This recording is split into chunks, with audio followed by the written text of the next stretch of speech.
Hello friends. ఏపీలోని వాలంటీర్ల వ్యవస్థ రోజుకో మలుపు తిరుగుతుంది. ఈరోజు వేటూ న్యూస్లో వచ్చినటువంటి తాజా సమాచారం ప్రకారం ఉన్నం శ్రావణ్ కుమార్ అనేటువంటి న్యాయవాది వైసీపీ ప్రభుత్వంలో ఏర్పాటు చేసినటువంటి వాలంటీర్ వ్యవస్థ రిజర్వేషన్లకు వ్యతిరేకంగా నామినేటెడ్ చేశారని, ఓన్లీ వైసీపీ కార్యకర్తలకు మాత్రమే ఉద్యోగాలు ఇచ్చారని, కావున వాలంటీర్ వ్యవస్థను రద్దు చేయాలని ఈరోజు హైకోర్టులో పిటిషన్ వేయడం జరిగింది. దీనితో న్యాయమూర్తి సమగ్ర వివరాలతో కౌంటర్ దాఖలు చేయాలని ప్రభుత్వాన్ని ఆదేశించడం జరిగింది.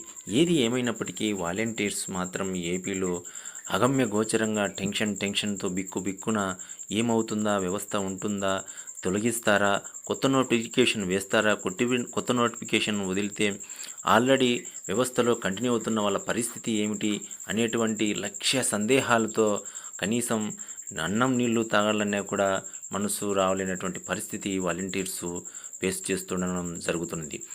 ఏది ఏమైనప్పటికీ కూడా వాలంటీర్ వ్యవస్థ రాజీనామా చేయని వాళ్ళను కంటిన్యూ చేస్తానని, మీ జాబును తొలగించనని హామీ ఇచ్చినటువంటి చంద్రబాబు గారు, కూటమి తరపున పవన్ కళ్యాణ్ గారు కానీ, చంద్రబాబు నాయుడు గారు కానీ ఎవరో ఒకరు మీడియా ముందుకు వచ్చి వాలంటీర్స్కు ఒక ఏదైనా కానీ ఉన్నివ్వడంగా తీసేయడం కానీ ఏదో ఒక సమాధానం చెబితే వాలంటీర్స్ కొంచెం స్థిమితపడతారని అందరూ కూడా అనుకుంటున్నారు.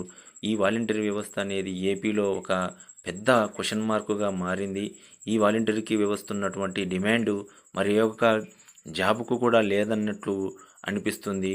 ఈవెన్ ఒక పోలీస్ డిపార్ట్మెంట్ కానీ, ఒక తర్వాత టీచర్ డిపార్ట్మెంట్ కానీ, ఏ డిపార్ట్మెంట్లో కూడా ఇంత టెన్షన్ అయితే నెలకొనడం లేదని చెప్పవచ్చు.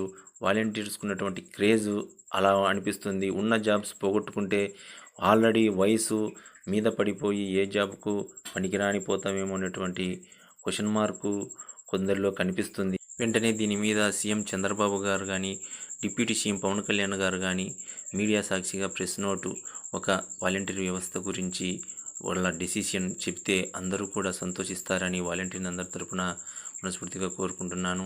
ఈ వీడియో మీకు నచ్చినట్లయితే ఒక చిన్న లైక్ కొట్టి సబ్స్క్రైబ్ చేయండి, షేర్ చేయండి. Thank you very much watching this video.